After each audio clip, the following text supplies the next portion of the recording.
예, 후보자님, 아무튼 계엄과 관련돼서요. 저도 뭐 얘기하긴 싫지만 그럼에도 불구하고 해야 되는 이유가 있는 거거든요.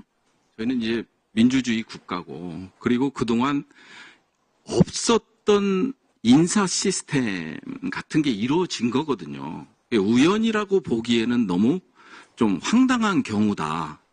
그래서 2017년 계엄 문건과 인사 시스템적으로 너무 유사하게 가고 있다라는 입장이거든요. 뭐 말씀드리자면 뭐 합동수사단장부터 시작을 해서 계엄 건의를 할 수 있는 행안부 장관, 국방부 장관, 그 다음에 777 사령관 역시도 서울에 보시면 아시겠지만 도감청을 특수정보를 위주로 하다 보니까 이게 지금은 북한과 관련된 특수정보를 취급하고 있지만 이게 국내적으로 돌아섰을 때는 이제 서울에 보면 영화에 나왔던 거와 같이 통신이 전부 이렇게 인터셉트 되는 그런 현상들도 일어나고요. 그 다음에 막강한 권력이라고 할 수 있는 방첩사령관이 합동수사단장이잖아요. 이런 인사가 그동안은 없었죠. 근데 이게 너무나 우연치고는 이전에 계엄 문건과 관련돼서 계엄 문건과 유사하게 인사 시스템이 일어나고 있다. 그래서 이런 지적을 하고 검증을 하는 거는 어찌 보면 당연한 거다. 국회의 권리라. 이렇게 생각을 합니다. 제 의견을 말씀드렸고요. 제가 알기에 우리 후보자님은 군대 있을 때 참 훌륭하셨어요. 작전부장 할 때는 특히나 휴가 한 번 안 나갔다 오실 정도로 국가안보를 위해서 헌신을 하셨는데 좀 이게 진급이 안 되고 나면서 좀 달라지기 시작한 것 같다라는 느낌을 받거든요.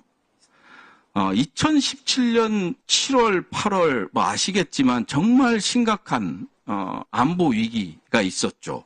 북미 간에도 있었고 ICBM이 발사됐고 그때 당시 작전을 총괄하는 군사 국가안보의 중책을 맡고 있었던 작전본부장이셨어요.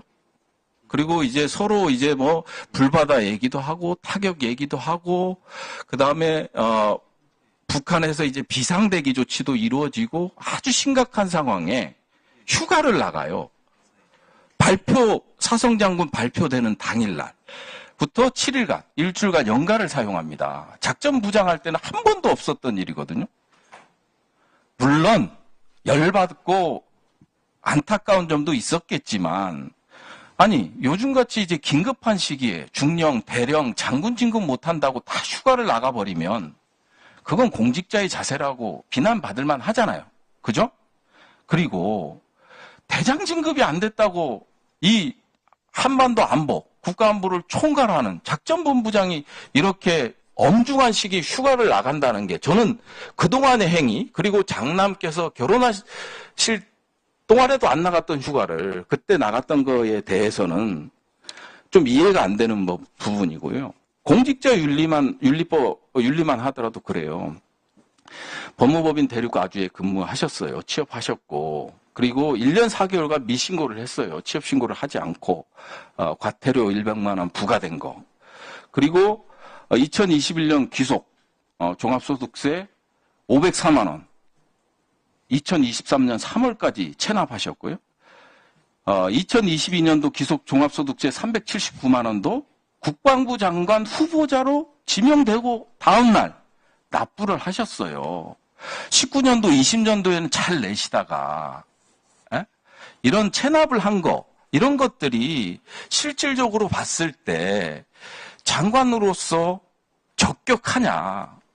그러면 내가 진급 안 되면 다 휴가 나가고 과연 이게 국가를 생각하는 거고 안보를 생각하고 국가 이익을 생각하는 거냐. 이런 관점에서 보면 도덕적으로도 그렇고요. 책임성도 그렇고요. 이런 것들이 좀 결여돼 있다.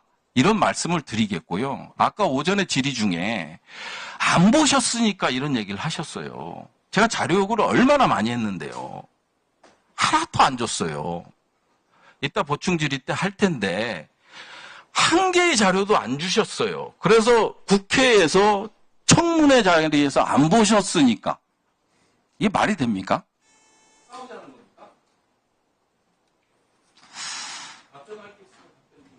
예, 그렇게 하겠습니다. 우리 그 의원님 말씀 존중합니다.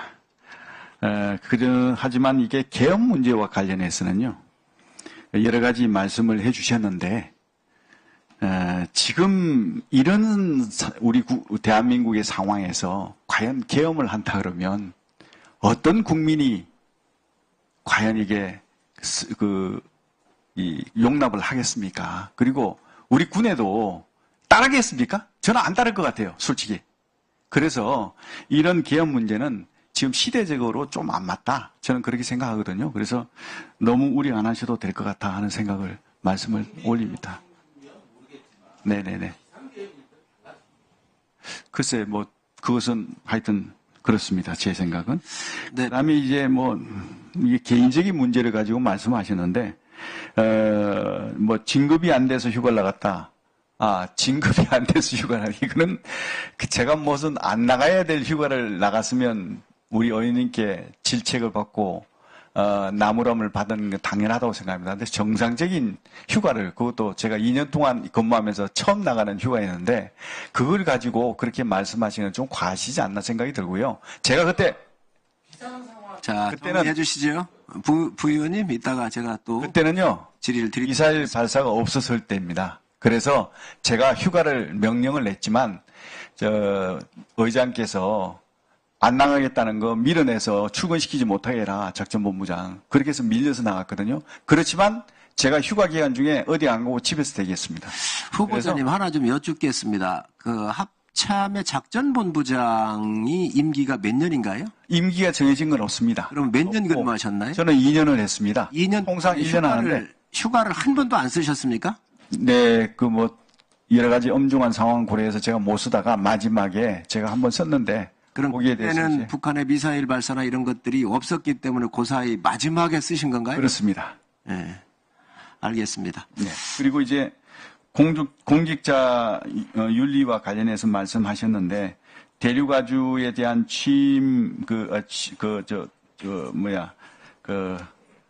신고를 지연한 것에 대해서 지적을 해주셨습니다.